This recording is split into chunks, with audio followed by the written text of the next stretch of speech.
Welcome all. നമുക്ക് നമ്മുടെ എട്ടാമത്തെ ചാപ്റ്റർ ആയിട്ടുള്ള അറൈസ് എന്ന് പറയുന്ന ചാപ്റ്ററാണ് നമ്മൾ ഈ വീഡിയോയ്ക്കകത്തൂടെ നോക്കാൻ പോകുന്നത്. എന്താണ് അറേ എന്ന് പറയുന്ന കൺസെപ്റ്റ് എന്ന്, അറേ ഉപയോഗിച്ച് എങ്ങനെയാണ് നമ്മൾ പ്രോഗ്രാം ചെയ്യുന്നത് തുടങ്ങിയ കാര്യങ്ങളാണ് നമ്മൾ ഈ വീഡിയോയ്ക്കകത്തൂടെ നോക്കാൻ പോകുന്നത്. ആദ്യം നമുക്ക് എന്താണ് അറേ എന്ന് പറയുന്ന കൺസെപ്റ്റ് എന്നുള്ളത് നോക്കാം. An array is a collection of elements of the same type placed in contiguous memory locations. Arrays are used to store a set of values at the same type under a single variable name. അതായത് array എന്ന് പറയുന്നത് ഒരു collection of elements ആണ്, ഒരേ ടൈപ്പിലുള്ള ഒരു elements. അത് continuous memory location എന്ന് പറഞ്ഞാൽ അടുത്തടുത്തുള്ള മെമ്മറി ലൊക്കേഷൻസിൽ, ഒരു സീക്വൻഷ്യൽ ആയിട്ടുള്ള മെമ്മറി ലൊക്കേഷൻസിൽ സ്റ്റോർ ചെയ്തിരിക്കുന്ന ഒരു കളക്ഷൻ ഓഫ് എലമെൻറ്റ്സ്. അതായത് ഒരേ ടൈപ്പിലുള്ള എലമെൻറ്റ്സ് തന്നെ ആയിരിക്കും അത്. അങ്ങനെയുള്ള ഒരു collection of same type of എലമെൻറ്റ്സിനെ വിളിക്കുന്ന പേരാണ് അറേ എന്ന് പറയുന്നത്. അതായത് ഒരേ തരത്തിലുള്ള ഒരു സെറ്റ് ഓഫ് വാല്യൂസിനെ ഒരു പേര് കൊണ്ട് തന്നെ റെപ്രസെൻ്റ് ചെയ്യാനാണ് അറേ എന്ന് പറയുന്ന കൺസെപ്റ്റ് ഉപയോഗിക്കുന്നത്.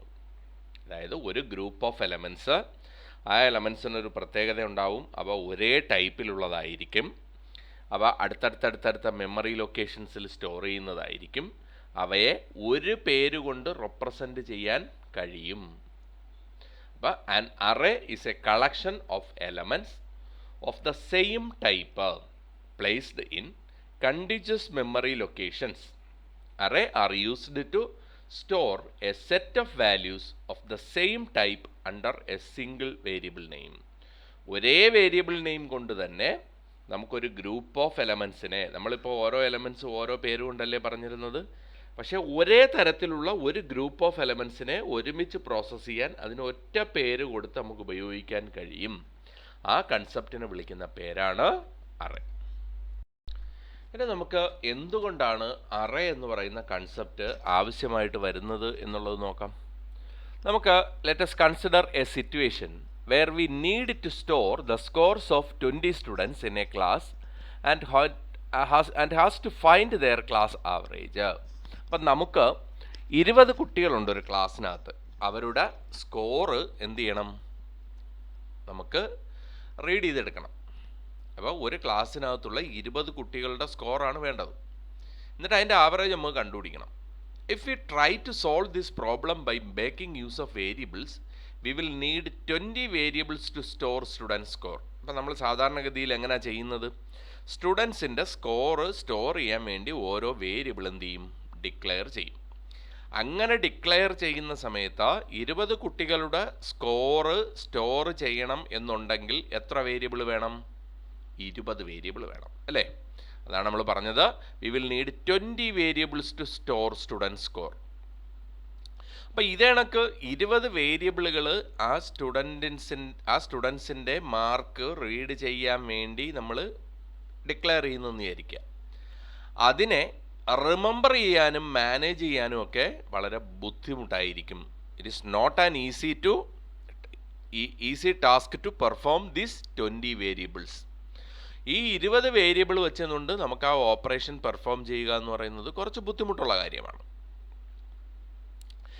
The concept of array comes as A boon in such situation. ഇങ്ങനെയുള്ള സിറ്റുവേഷനുകളിൽ നമുക്ക് എന്തുപയോഗിക്കാം? അറേ എന്ന് പറയുന്ന കൺസെപ്റ്റ് ഉപയോഗിക്കാം. അപ്പം നമ്മൾ പറഞ്ഞു, നമുക്ക് ഒരേ ടൈപ്പിലുള്ള, ഇപ്പം മാർക്ക് സ്റ്റോർ ചെയ്യാൻ വേണ്ടിയിട്ട് നമുക്ക് ഒരു ഇൻറ്റിജർ വേരിയബിളാണ് വേണ്ടത്. അങ്ങനെ 20 കുട്ടികളുടെ സ്റ്റോർ ചെയ്യണമെങ്കിൽ 20 ഇൻറ്റിജർ വേരിയബിളുകൾ വേണം. അപ്പോൾ ഒരേ ടൈപ്പിലുള്ള വേരിയബിളുകളാണ് ഒരു ഗ്രൂപ്പ് ഓഫ് വേരിയബിൾസിനെ നമുക്ക് ഒറ്റ പേര് കൊണ്ട് തന്നെ റെപ്രസെൻ്റ് ചെയ്യാൻ അറേ ഉപയോഗിച്ചുകൊണ്ട് കഴിയുമെന്ന് നമ്മൾ പറഞ്ഞു. അങ്ങനെയാണെങ്കിൽ ഈ 20 വേരിയബിളുകളെ സെപ്പറേറ്റ് ആയിട്ട് ഡിക്ലെയർ ചെയ്യുന്നതിന് പകരം ഈ 20 വേരിയബിളുകളെയും കൂടെ ഒറ്റ അറയാക്കി അതിന് ഒരു പേര് ഉപയോഗിക്കുന്നതായിരിക്കത്തില്ലേ നല്ലത്? ഇങ്ങനെയുള്ള സിറ്റുവേഷനുകളിലാണ് നമുക്ക് എന്തുപയോഗിക്കാൻ കഴിയുന്നത്? അറേ എന്ന് പറയുന്ന കൺസെപ്റ്റ് ഉപയോഗിക്കാൻ കഴിയുന്നത്. ഇനി നമുക്ക് എങ്ങനെയാണ് ഒരു അറേ ഡിക്ലെയർ ചെയ്യാൻ കഴിയുന്നത് എന്നുള്ളത് നമുക്ക് നോക്കാം. The syntax for declaring an array. അതായത് C++നകത്ത് ഒരു അറേ ഡിക്ലെയർ ചെയ്യുന്നതിൻ്റെ സിൻടാക്സ് ആണ് നിങ്ങളവിടെ കാണുന്നത്. ഡേറ്റ ടൈപ്പ്, ഒരു സ്പേസ്, അറേയുടെ പേര്, വിത്തിൻ സ്ക്വയർ ബ്രാക്കറ്റ് സൈസ്, ഒരു സെമിക്കോളൻ. ഡേറ്റ ടൈപ്പ്, ഒരു space, array name, within square bracket size, semicolon. ഇതാണ് ഒരു അറേ ഡിക്ലെയർ ചെയ്യുന്നതിനുള്ള സിൻടാക്സ്. അപ്പോൾ ഈ സിൻടാക്സിൽ നമുക്ക് ഓരോന്നും എന്താണെന്ന് നോക്കാം. ആദ്യം ഡേറ്റ ടൈപ്പ്. നമ്മൾ പറഞ്ഞു ഏതോ ഒരു തരത്തിലുള്ള ഒരു ഗ്രൂപ്പ് ഓഫ് ഡേറ്റയാണ് ഒരുമിച്ച് നമുക്ക് റെപ്രസെൻ്റ് ചെയ്യാൻ കഴിയുന്നത്, അല്ലേ? അപ്പോൾ അത്തരത്തിൽ നമ്മളൊരു അറേ ഡിക്ലെയർ ചെയ്യുമ്പോൾ അത് ഏത് ടൈപ്പിലുള്ളതാണ്?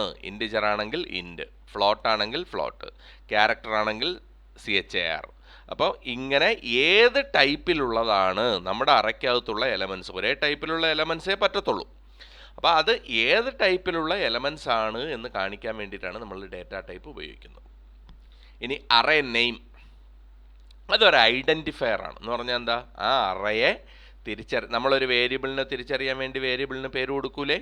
അതേപോലെ അറയെ തിരിച്ചറിയുന്നതിന് വേണ്ടി അറേക്ക് കൊടുക്കുന്ന പേര്, അതാണ് അറേ നെയിം എന്ന് പറയുന്നത്. അപ്പോൾ array name is an identifier for naming the array. ആ അറയ്ക്ക് പേര് കൊടുക്കുന്നതിന് വേണ്ടി നമ്മൾ ഉപയോഗിക്കുന്ന ഒരു ഐഡൻറ്റിഫയർ, അതാണെന്ത്? Array name. അപ്പോൾ ഡേറ്റ ടൈപ്പ് എന്ന് പറയുന്നത് അതിൻ്റെ ടൈപ്പ്, ഏത് ടൈപ്പിലുള്ള ഡേറ്റയാണ് ആ അറയ്ക്കകത്തുള്ളത്. ഇനി അറേ നെയിം എന്ന് പറയുന്നത് ആ അറയെ തിരിച്ചറിയാൻ വേണ്ടി നമ്മൾ കൊടുക്കുന്ന പേര്, ഐഡൻറ്റിഫയർ. അതിൻ്റെ സൈസ് എന്ന് പറയുന്നത് ഒരു പോസിറ്റീവ് ഇൻറ്റിജറാണ്. എന്തായിരിക്കും അത് പറയുന്നത്? That is the number of elements in that array. ആ അറയ്ക്കകത്ത് എത്ര എലമെൻറ്റുകളുണ്ട്? നമുക്ക് 10 എലമെൻറ്റ് വേണമെങ്കിൽ സൈസ് എത്രയായിരിക്കും? 10. 15 എലമെൻ്റ് ആണ് വേണമെങ്കിൽ സൈസ് എത്രയായിരിക്കും? 15. അപ്പോൾ ഡേറ്റ ടൈപ്പ്, ഒരു space, array name, within square bracket size, ഒരു സെമിക്കോളൻ. ഡേറ്റ ടൈപ്പ് എന്ന് പറയുന്നത് എന്താ? The type of the data that included in the array. ആ അറയ്ക്കകത്ത് ഇൻക്ലൂഡ് ചെയ്യേണ്ട എലമെൻസിൻ്റെ ഡേറ്റ ടൈപ്പ്. അറേ നെയിം എന്ന് പറയുന്നത് അറയെ ഐഡൻറ്റിഫൈ ചെയ്യാൻ വേണ്ടി നമ്മൾ കൊടുക്കുന്ന ഒരു ഐഡൻറ്റിഫയർ. ഇനി സൈസ് എന്ന് പറയുന്നത് the total number of elements in that array. അപ്പോൾ നമ്മൾ നോക്കി, നമ്മളിവിടെ ഒരു അറേ ഡിക്ലറേഷൻ എഴുതിയിരിക്കുകയാണ്. ഇൻറ്റ് നം വിത്തിൻ സ്ക്വയർ ബ്രാക്കറ്റ് 10 എന്ന് പറഞ്ഞാൽ അതിൻ്റെ മീനിങ് എന്താ? നം എന്ന് പറയുന്ന ഒരു അറേ ഉണ്ട്, അതിനകത്ത് 10 എലമെൻറ്റ്സ് സ്റ്റോർ ചെയ്യാൻ കഴിയും. ആ 10 എലമെൻറ്റുകളും എന്ത് തരത്തിലുള്ള എലമെൻറ്റുകളായിരിക്കണം? എന്തായിരിക്കണം? ഇൻറ്റിജർ ആയിരിക്കണം. കാരണം അവിടുത്തെ ഡേറ്റ ടൈപ്പ് ഇൻറ്റ് ആണ്. ഒരു അറേ ഇൻറ്റിജർ ടൈപ്പിൽ ഡിക്ലെയർ ചെയ്താൽ ആ അറയ്ക്കകത്ത് സ്റ്റോർ ചെയ്യാൻ കഴിയുന്ന എലമെൻറ്റുകൾ ഇൻറ്റിജർ മാത്രമായിരിക്കും. ഒരു അറേ ഫ്ലോട്ട് ടൈപ്പിലാണ് ഡിക്ലെയർ ചെയ്യുന്നത് എങ്കിൽ അതിൻ്റെ മീനിങ് അതിനകത്ത് ഫ്ലോട്ട് ടൈപ്പിലുള്ള എലമെൻറ്റുകൾ മാത്രമേ സ്റ്റോർ ചെയ്യാൻ പറ്റൂ. ഒരറയ്ക്കകത്തുള്ള ഓരോ ഐറ്റത്തിനെയും നമ്മൾ വിളിക്കുന്നത് എലമെൻ്റ് എന്നാണ്. അപ്പോൾ ഇൻറ്റിജർ അറയ്ക്കകത്ത് ഇൻറ്റിജർ എലമെൻറ്റ്സ് മാത്രമേ പറ്റത്തുള്ളൂ. ഒരു ഫ്ലോട്ട് അറയ്ക്കകത്ത് ഫ്ലോട്ട് എലമെൻറ്റ്സ് മാത്രമേ പറ്റത്തുള്ളൂ. ഇവിടെ ഇൻറ്റ് നം 10 എന്ന് പറഞ്ഞാൽ നം എന്ന് പറയുന്ന ഒരു ഇൻറ്റിജർ ടൈപ്പ് അറേ ഉണ്ട് എന്ന് പറഞ്ഞാൽ അതിനകത്ത് ഇൻറ്റിജേഴ്സ് മാത്രമേ സ്റ്റോർ ചെയ്യാൻ കഴിയുള്ളൂ. അതിനകത്ത് എത്ര എലമെൻറ്റുകളുണ്ട്? 10 എലമെൻറ്റുകൾ ഉണ്ട്. അപ്പോൾ 10 എലമെൻറ്റുകളുള്ള നം എന്ന് പറയുന്ന ഒരു ഇൻറ്റിജർ ടൈപ്പ് അറേ ഉണ്ട് എന്നാണ് ഈ ഡിക്ലറേഷൻ്റെ മീനിങ്. ഇനി നമുക്ക് എങ്ങനെയാണ് ഈ അറയ്ക്കകത്തോട്ട് എലമെൻറ്റ്സ് സ്റ്റോർ ചെയ്യപ്പെടുന്നത് നോക്കാം. നമ്മളിപ്പോൾ പറഞ്ഞ നം 10, ഇൻറ്റ് നം 10. അപ്പോൾ since the elements in the array R stored sequentially, any element can be accessed by giving the array name and elements position. അപ്പോൾ നമ്മൾ പഠിച്ചിട്ടുണ്ട്, ഒരു അറയ്ക്കകത്ത് കൊടുക്കുന്ന എലമെൻറ്റുകൾ സീക്വൻഷ്യലി ആണ് സ്റ്റോർ ചെയ്യപ്പെടുന്നത്. എന്ന് പറഞ്ഞാൽ അടുത്തടുത്താണ് സ്റ്റോർ ചെയ്ത് പോകുന്നത്. അപ്പം നമുക്ക് അറയ്ക്കകത്തുള്ള ഒരു എലമെൻറ്റിനെ നമുക്ക് എങ്ങനെ ആക്സസ് ചെയ്യാൻ കഴിയും? നമുക്ക് ആക്സസ് ചെയ്യാൻ കഴിയുന്നത് അറയുടെ പേരും ആ അറയിൽ ഏത് പൊസിഷനിലാണ് നമ്മുടെ എലമെൻ്റ് ഉള്ളതും എന്ന് പറഞ്ഞുകൊണ്ട് ആക്സസ് ചെയ്യാം, അല്ലേ? നമുക്ക് ഒരു എലമെൻറ്റിനെ പറയണം, ഒരു അറയ്ക്കകത്തുള്ള ഒരു എലമെൻറ്റ് പറയണമെങ്കിൽ നമുക്ക് 2 കാര്യങ്ങൾ വേണം. ഏത് അറയ്ക്കകത്താണുള്ളത്, ആ അറയുടെ ഏത് പൊസിഷനിലാണുള്ളത്. ഇത് രണ്ടും ഉണ്ടെങ്കിൽ നമുക്ക് അറയ്ക്കകത്തുള്ള ഒരു എലമെൻറ്റുകളെ ഐഡൻറ്റിഫൈ ചെയ്തൂടെ. അപ്പം നിങ്ങളവിടെ നോക്കിയേ, നം എന്ന് പറയുന്ന അറേ. അപ്പം നം എന്ന് പറയുന്ന അറയ്ക്കകത്ത് ഇങ്ങനെ കണ്ടിന്യൂസ് ആയിട്ട് 10 മെമ്മറി ലൊക്കേഷൻസിലാണ് അതിനകത്ത് സ്റ്റോർ ചെയ്യപ്പെടുന്നത്. അപ്പോൾ ഈ അറയുടെ ഓരോ പൊസിഷനെയും നമ്മൾ വിളിക്കുന്നത് ഇൻഡെക്സ് അല്ലെങ്കിൽ സബ്സ്ക്രിപ്റ്റ് എന്നാണ്. എന്താണ്? ഇൻഡെക്സ് അല്ലെങ്കിൽ സബ്സ്ക്രിപ്റ്റ്. അപ്പോൾ ഒരറയുടെ ഫസ്റ്റ് സബ്സ്ക്രിപ്റ്റ് എന്ന് പറയുന്നത് എപ്പോഴും 0 ആയിരിക്കും. ഒരറയുടെ ഫസ്റ്റ് സബ്സ്ക്രിപ്റ്റ് എന്ന് പറയുന്നത് ഓൾവേസ് 0. അവസാനത്തെ സബ്സ്ക്രിപ്റ്റ് എത്രയായിരിക്കും? അതിൻ്റെ സൈസ് എത്രയാണോ അതിൽ നിന്ന് 1 കുറവായിരിക്കും. അപ്പോൾ ഇപ്പം നമ്മൾ കണ്ട അറയുടെ സൈസ് 10 ആണ്. അപ്പോൾ ഇതിൻ്റെ സബ്സ്ക്രിപ്റ്റ് എങ്ങനെയായിരിക്കും പോകുന്നത്? 0 മുതൽ 9 വരെ ആയിരിക്കും. അപ്പോൾ ഫസ്റ്റ് സബ്സ്ക്രിപ്റ്റ് എന്ന് പറയുന്നത് എപ്പോഴും എന്താകും? It is always 0. ലാസ്റ്റ് സബ്സ്ക്രിപ്റ്റോ അതിൻ്റെ സൈസ് എത്രയാണോ അത് -1. അപ്പോൾ ഇങ്ങനെ സീക്വൻഷ്യലി സ്റ്റോർ ചെയ്യുമ്പോൾ നിങ്ങൾ ആ ഫിഗർ ഒന്ന് നോക്കി. ഒരു നം എന്ന് പറയുന്നതിൻ്റെ അകത്ത് ആദ്യത്തെ 0 എന്ന് പറയുന്ന പൊസിഷൻ, അപ്പോൾ അതിന് നമുക്ക് എങ്ങനെ പറയാം? നം 0. അടുത്ത പൊസിഷൻ ഏതാ? നം 1. അടുത്ത പൊസിഷൻ ഏതാ? നം 2. അങ്ങനെ എവിടം വരെ പോകും? നം 9. അപ്പോൾ നമുക്കിപ്പോൾ 5ാമത്തെ പൊസിഷനിലുള്ളതിനെ അറിയണം. അപ്പോൾ നമ്മൾ എന്ത് പറഞ്ഞാൽ മതി? നം 5. നം എന്ന് പറയുന്ന അറയുടെ 5 എന്ന് പറയുന്ന ഇൻഡെക്സിനകത്തുള്ള നമ്പർ, 5 എന്ന് പറയുന്ന ഇൻഡെക്സിനകത്തുള്ളത് ഏതായിരിക്കും? 6ാമത്തെ പൊസിഷൻ ആയിരിക്കും അല്ലേ? കാരണം 0 മുതലാണ് സബ്സ്ക്രിപ്റ്റ് അല്ലെങ്കിൽ ഇൻഡെക്സ് സ്റ്റാർട്ട് ചെയ്യുന്നത്. അപ്പോൾ ഇങ്ങനെ നമുക്ക് അറയുടെ പേരും അതിൻ്റെ ഇൻഡെക്സും ഉപയോഗിച്ചുകൊണ്ട്, ഇൻഡെക്സ് എന്ന് പറഞ്ഞാൽ എന്താ? പൊസിഷൻ്റെ നമ്പർ. അങ്ങനെ അറയുടെ പേരും ഇൻഡെക്സും ഉപയോഗിച്ചുകൊണ്ട് നമുക്കൊരു അറയ്ക്കകത്തുള്ള എലമെൻറ്റിനെ ആക്സസ് ചെയ്യാൻ കഴിയും. ഇനി നമുക്ക് എങ്ങനെയാണ് ഒരു അറയ്ക്കകത്ത് മെമ്മറി അലോക്കേറ്റ് ചെയ്യുന്നത് എന്നുള്ളത് നോക്കാം. The amount of storage required to hold an array is directly related to its type and size. അതായത് ഒരു അറയുടെ മെമ്മറി എങ്ങനെയാണ് അലോക്കേറ്റ് ചെയ്യപ്പെടുന്നത്? അപ്പോൾ നമുക്കറിയാം, ഒരു ഇൻറ്റിജർ വേരിയബിൾ ഡിക്ലെയർ ചെയ്താൽ നമ്മൾ 4 ബൈറ്റ് മെമ്മറി അലോക്കേറ്റ് ചെയ്യും. ഫ്ലോട്ട് വേരിയബിൾ ഡിക്ലെയർ ചെയ്താൽ അതിന് 8 ബൈറ്റ് മെമ്മറി അലോക്കേറ്റ് ചെയ്യും അല്ലേ? ഇത് നമുക്ക് ഓൾറെഡി അറിയാം. ഒരു അറേ ഡിക്ലെയർ ചെയ്താൽ അതിന് എത്ര ബൈറ്റ് മെമ്മറി അലോക്കേറ്റ് ചെയ്യണം? ആ എത്ര ബൈറ്റ് മെമ്മറിയാണ് അലോക്കേറ്റ് ചെയ്യുന്നത് എന്നുള്ളത് directly related to its type and size. ആ അറേ ഏത് ടൈപ്പിലാണെന്നും ഏത് സൈസിലാണെന്നും ഡിപ്പെൻഡ് ചെയ്താണ് എത്ര മെമ്മറിയാണ് അലോക്കേറ്റ് ചെയ്യുന്നത് എന്നുള്ളത് നമ്മൾ നോക്കുന്നത്. അപ്പോൾ for a single dimensional array എന്ന് പറഞ്ഞാൽ നമ്മൾ ഒറ്റ ഡയമെൻഷൻ കൊണ്ട് മെഷർ ചെയ്യുന്ന അറേ, നമ്മളിപ്പോൾ പഠിക്കുന്ന അറേ, അതാണ് സിംഗിൾ ഡൈമെൻഷണൽ അറേ. അതായത് ഒരു അറയെ ഐഡൻറ്റിഫൈ ചെയ്യാൻ ഒരു സബ്സ്ക്രിപ്റ്റ് മതി എങ്കിൽ അതിനെ വിളിക്കുന്ന പേരാണ് സിംഗിൾ ഡൈമെൻഷണൽ അറേ. ഒരു അറയെ ഐഡൻറ്റിഫൈ ചെയ്യാൻ വേണ്ടി ഒരു സബ്സ്ക്രിപ്റ്റ് അല്ലെങ്കിൽ ഒരു ഇൻഡെക്സ് മതി എങ്കിൽ, ഇപ്പം നമുക്ക് പറയുന്ന ഇപ്പം നം ഓഫ് 10 അല്ലെങ്കിൽ നം ഓഫ് 8, നമ്മളവിടെ ഒരു ഇൻഡെക്സ് വെച്ചല്ലേ ഒരു എലമെൻറ്റിനെ പറഞ്ഞത്. അപ്പോൾ അങ്ങനെ ഒരു ഇൻഡെക്സ് ഉപയോഗിച്ചുകൊണ്ട് ഒരു അറയെ ഐഡൻറ്റിഫൈ ചെയ്യാൻ കഴിയും എങ്കിൽ അത്തരത്തിലുള്ള അറേസിനെ വിളിക്കുന്ന പേര് എന്താണ്? 1 ഡൈമെൻഷണൽ അറേ എന്നാണ്. അപ്പോൾ ഒരു 1 ഡൈമെൻഷണൽ അറേയുടെ മെമ്മറി അലോക്കേഷൻ എങ്ങനെ നടക്കുമെന്ന് ചോദിച്ചാൽ അതിൻ്റെ സൈസിനെയും അതിൻ്റെ ടൈപ്പിനെയും ഡിപ്പെൻഡ് ചെയ്തിരിക്കും. അതായത് നമുക്കൊരു ഫോർമുല ഉണ്ടാക്കാം. Total bytes of memory allocation is equal to size of the array type. ആ അറേ ടൈപ്പ് ഏതാണോ ആ ടൈപ്പിന് ഒരു സൈസ് ഉണ്ടാവുമല്ലോ. ഇൻറ്റിജർ ആണെങ്കിൽ 4, ഫ്ലോട്ട് ആണെങ്കിൽ 8. അത് into size of the array, അതായത് ആ അറയ്ക്കകത്ത് എത്ര എലമെൻ്റ് ഉണ്ട് എന്നുള്ളതിന് ഡിപ്പെൻഡ് ചെയ്തിരിക്കും. ഇപ്പം നമുക്കൊരു എക്സാമ്പിളായിട്ട് പറഞ്ഞാൽ നമ്മളൊരു 5 എലമെൻ്റ് ഉള്ള ഒരു ഇൻറ്റിജർ ടൈപ്പ് അറേ ഡിക്ലെയർ ചെയ്യുന്നതെന്ന് വിചാരിക്കുക. അപ്പോൾ എന്ത് ചെയ്യും? ഇപ്പം നമ്മൾ നം എന്ന് പറയുന്ന ഒരു അറേ ഡിക്ലെയർ ചെയ്തു. അതിനകത്ത് എത്ര എലമെൻ്റ് ഉണ്ട്? 5 എലമെൻ്റ് ഉണ്ട്. അപ്പോൾ എവിടെ മുതലായിരിക്കും എലമെൻറ്റ്സ് വരുന്ന? നം 0 മുതൽ നം 4 വരെ. അതെങ്ങനെയാണ് അലോക്കേറ്റ് ചെയ്യുന്നതെന്ന് നോക്കിയേ നിങ്ങൾ.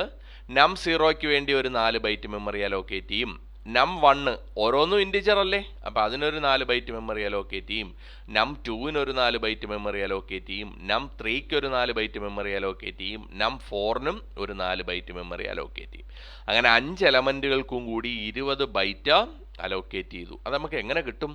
Size of the array type, ഇൻറ്റിജറിൻ്റെ സൈസ് എത്രയാ? 4 into size of the array. അറയ്ക്കകത്ത് എത്ര എലമെൻറ്റുകളുണ്ട്? 5 എലമെൻറ്റുകളുണ്ട്. അപ്പോൾ ഇൻറ്റു 5. അപ്പോൾ 5 ഇൻറ്റു 4 20 ബൈറ്റ്സ് അലോക്കേറ്റ് ചെയ്യും എന്നുള്ളത്.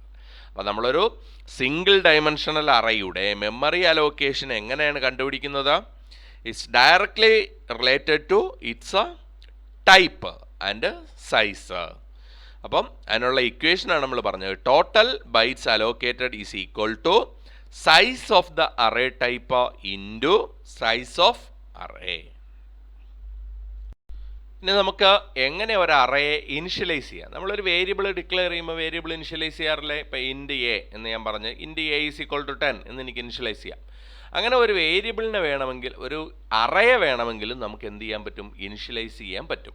അതെങ്ങനെ ഇനിഷ്യലൈസ് ചെയ്യുന്ന? നമുക്ക് എത്ര എലമെൻ്റ് ആണോ വേണ്ടത് അതൊരു ബ്രേസിനകത്തിട്ട് 1 by 1 ആയിട്ട് കൊടുത്താൽ. ഇപ്പം ഞാൻ ഇൻറ്റ് സ്കോർ 5, അപ്പം ഇൻറ്റിജർ ടൈപ്പിലുള്ള ഒരു അറേ ഉണ്ട്, എൻ്റെ പേര് സ്കോറാണ്, അതിനകത്ത് 5 എലമെൻറ്റ്സ് ഉണ്ട്, ഈക്വൽ ടു ബ്രേസ് ഇടുക 98, 87, 92, 79, 85 5 ഇൻറ്റിജർ ഞാൻ കൊടുത്തു. അപ്പോൾ എന്ത് ചെയ്യും?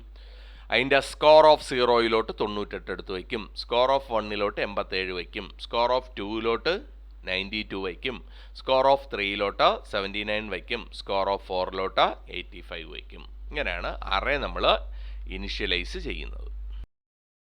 ഇനി നമുക്ക് ഒരു അറയ്ക്കകത്തുള്ള എലമെൻറ്റുകളെ ആക്സസ് ചെയ്യുന്നത് എങ്ങനെയാണെന്ന് നോക്കാം. നമുക്ക് ഒരു അറയ്ക്കകത്തുള്ള എലമെൻറ്റുകളെ ആക്സസ് ചെയ്യുന്നതിന് നമുക്ക് എന്ത് ചെയ്താൽ മതി? ആ അറേ നെയിം വിത്ത് സബ്സ്ക്രിപ്റ്റ് പറഞ്ഞു കൊടുത്താൽ മതി അല്ലേ? എനിക്ക് അറേയുടെ 3ാമത്തെ എലമെൻറ്റ് വേണം. അപ്പം ഞാൻ ആ അറേയുടെ പേര്, അതിന് 3ാമത്തെ എലമെൻ്റ് എന്ന് പറഞ്ഞാൽ അതിൻ്റെ സബ്സ്ക്രിപ്റ്റ് എത്രയായിരിക്കും? 2. അപ്പോൾ ഞാനിപ്പോൾ അത് അവിടെ കണ്ടോ, score of 1 is equal to score of 0 minus 11 എന്ന് പറഞ്ഞാൽ എന്ത് സംഭവിക്കും? സ്കോർ ഓഫ് 0 എന്ന് പറയുന്നത് അതിൻ്റെ ആദ്യത്തെ എലമെൻ്റ് ആണ്. ആദ്യത്തെ എലമെൻറ്റിൽ നിന്ന് 11 കുറച്ചിട്ട് അതെടുത്ത് 2ാമത്തെ പൊസിഷനിൽ, അതായത് സ്കോർ ഓഫ് 1ലേക്ക് പ്ലേസ് ചെയ്യും. ഇങ്ങനെ നമുക്ക് ഒരറയ്ക്കകത്തുള്ള എലമെൻറ്റുകളെ എന്ത് ചെയ്യാൻ കഴിയും? ആക്സസ് ചെയ്യാൻ കഴിയും. നമ്മൾ നോക്കിയാൽ ഇവിടെ ഞാൻ പറയുകയാണ്, sum is equal to score of 0 plus score 1, score of 2, score of 3, score of 4. അതെല്ലാം കൂടെ ആഡ് ചെയ്ത് നമ്മൾ സം കണ്ടുപിടിക്കുകയാണെന്ന് വെച്ചോ. 5 സ്കോർ റീഡ് ചെയ്യാൻ വേണ്ടി ഒരറയ്ക്കകത്ത് 5 എലമെൻറ്റുകൾ എടുത്ത് വെച്ചിരുന്നതിൻ്റെ എല്ലാം കൂടെ സം കണ്ടുപിടിച്ച് വെച്ചേക്കാണ്. നമുക്ക് ഇങ്ങനെ എഴുതുന്നതിന് പകരം അതിൻ്റെ താഴെ ഞാൻ വേറൊരു രീതിയിൽ എഴുതിയിരിക്കുന്നുണ്ടല്ലേ, സം ഈസ് ഈക്വൽ ടു 0, എന്നിട്ട് for i is equal to 0 to i less than 5 i plus plus sum is equal to sum plus score of i. അപ്പോൾ ആദ്യം ഐ 0 ആകുമ്പം സ്കോർ ഓഫ് 0 എടുത്ത് സമ്മിൻ്റെ കൂടെ കൂട്ടും. അടുത്ത ഐ 1 ആകുമ്പം സ്കോർ ഓഫ് 1 എടുത്ത് സമ്മിൻ്റെ കൂടെ കൂട്ടും.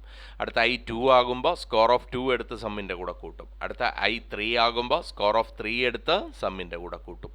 അടുത്ത സ്കോർ 4 ആകും, ഐ 4 ആകുമ്പോൾ സ്കോർ ഓഫ് 4 എടുത്ത് സമ്മിൻ്റെ കൂടെ കൂട്ടും. അപ്പോൾ നമ്മൾ ഇങ്ങനെ ഇൻഡിവിജ്വലി കൂട്ടുന്നതിന് പകരം ഇങ്ങനെ ഒരു ലൂപ്പ് എഴുതി നമുക്ക് ചെയ്യാം. അപ്പോൾ അറയ്ക്കകത്തുള്ള ഓപ്പറേഷൻസിൽ അറയ്ക്കകത്തുള്ള എലമെൻറ്റുകളെ നമ്മളിങ്ങനെ 1 by 1 ആയിട്ട് റീഡ് ചെയ്യുന്നതിന് നമുക്ക് ഇതേപോലെ ലൂപ്പ് എഴുതി ഉപയോഗിക്കാൻ കഴിയും. ഇനി നമുക്ക് അത് വെച്ചുകൊണ്ടുള്ള ഒരു പ്രോഗ്രാം നോക്കാം. To input the score of 5 students and display them in reverse order. 5 സ്റ്റുഡൻസിൻ്റെ സ്കോർ റീഡ് ചെയ്തിട്ട് അതിനെ എന്ത് ചെയ്യണം? റിവേഴ്സ് ഓർഡറിൽ ഡിസ്പ്ലേ ചെയ്ത് കാണിക്കണം. അപ്പോൾ നമുക്ക് നോക്കാം. Hash include IO stream using name space STD int main int I score of 5. അപ്പം ഞാൻ അവിടെ ഐ എന്ന് പറയുന്ന ഒരു വേരിയബിൾ, അത് ലൂപ്പ് എഴുതാൻ വേണ്ടിയിട്ടാണ്. സ്കോർ ഓഫ് 5 എന്ന് പറഞ്ഞാൽ ഒരു സ്കോർ എന്ന് പറയുന്ന ഒരു അറേ ഉണ്ട്, അതിനകത്ത് എത്ര എലമെൻ്റ് ഉണ്ട്? 5 എലമെൻറ്റുകളുണ്ട്. അപ്പോൾ എനിക്കിനി ഈ എലമെൻറ്റുകൾ ഇങ്ങനെ ഓരോ സ്കോറായിട്ട് ആദ്യം ഒരു സ്കോർ ഉപയോഗിക്കണം, രണ്ടാമതൊരു സ്കോർ ഉപയോഗിക്കണം, മൂന്നാമതൊരു സ്കോർ ഉപയോഗിക്കണം. അപ്പോൾ നമ്മളൊരു ലൂപ്പ് എഴുതും. For i is equal to 5 തവണ വർക്ക് ചെയ്യണ്ടേ? അപ്പോൾ for i is equal to 0 to i less than 5 i plus plus c out enter score c in score of i. അപ്പോൾ എന്ത് ചെയ്യും? ആദ്യം ഐയുടെ വില 0 ആകുമ്പോൾ ഒരിക്കൽ എൻ്റർ ദ സ്കോർ എന്ന് പറയും. അപ്പോൾ നമ്മളൊരു മാർക്ക് കൊടുക്കുമ്പോൾ അത് സ്കോർ ഓഫ് 0 എടുത്ത് വയ്ക്കും. അടുത്ത ഐ ഇൻക്രിമെൻ്റ് ചെയ്ത് 1 ആകും, അപ്പോഴും സ്കോർ ചോദിക്കും, അത് 1 എടുത്ത് വയ്ക്കും. ഇനി അടുത്തത് 2 ആകും, അപ്പോൾ വീണ്ടും സ്കോർ ചോദിക്കും, അത് സ്കോർ ഓഫ് 2 എടുത്ത് വയ്ക്കും. അങ്ങനെ 5 എണ്ണത്തിൻ്റെയും റീഡ് ചെയ്യും. കണ്ടോ? ഇനി നമുക്ക് എന്ത് ചെയ്യണം? തിരിച്ചാണ് കാണിക്കേണ്ടത് അല്ലേ? അപ്പോൾ ഇപ്പോൾ അറയ്ക്കകത്തുള്ള സബ്സ്ക്രിപ്റ്റ് 0, 1, 2, 3, 4 വരെയാണ്. 5 സൈസ്, അതുകൊണ്ട് 4 വരെയാണ്. നമുക്ക് വേണ്ടത് എവിടെ പോലെ? 4 മുതൽ ഇങ്ങോട്ട് ഡിസ്പ്ലേ ചെയ്യണം. അപ്പോൾ നമ്മൾ എങ്ങനെ ലൂപ്പ് എഴുതും? For i is equal to 4 i greater than or equal to 0 i minus minus. ഐയുടെ വില 4 മുതൽ ഐയുടെ വില 0 അതിൽ കൂടുതലോ ആയിരിക്കുന്നത് വരെ 1 വീതം ഡിക്രിമെൻ്റ് ചെയ്ത് വരണം. അപ്പം നമ്മൾ അവിടെ നിന്ന് ഇങ്ങോട്ട് വരും.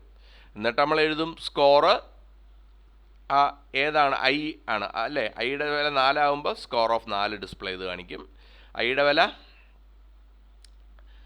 വില അടുത്തതാകുമ്പോൾ അതായത് സ്കോർ ഓഫ് 0 1 2 3 അങ്ങനെ അതായത് സ്കോർ ഓഫ് 4 3 2 1 0 ഇങ്ങനെ റിവേഴ്സ് ഓർഡറിൽ ഡിസ്പ്ലേ ചെയ്ത് കാണിക്കും. അപ്പോൾ നമുക്കിവിടെ 5 എലമെൻറ്റുകൾ ഒരറയ്ക്കകത്തോട്ട് റീഡ് ചെയ്തു. ആ അറയ്ക്കകത്ത് നമ്മൾ തിരിച്ച് റിവേഴ്സ് ഓർഡറിൽ ഡിസ്പ്ലേ ചെയ്ത് കാണിച്ചു. അതിന് വേണ്ടിയിട്ടുള്ള പ്രോഗ്രാമാണ് നമ്മളിവിടെ എഴുതിയത്. എങ്ങനെയാണ് ഒരു അറേ ഇംപ്ലിമെൻറ്റ് ചെയ്യുമ്പോൾ നമ്മൾ ലൂപ്പ് ഉപയോഗിക്കുന്നത് എന്നുള്ളതാണ് നമ്മളിവിടെ കണ്ടത്.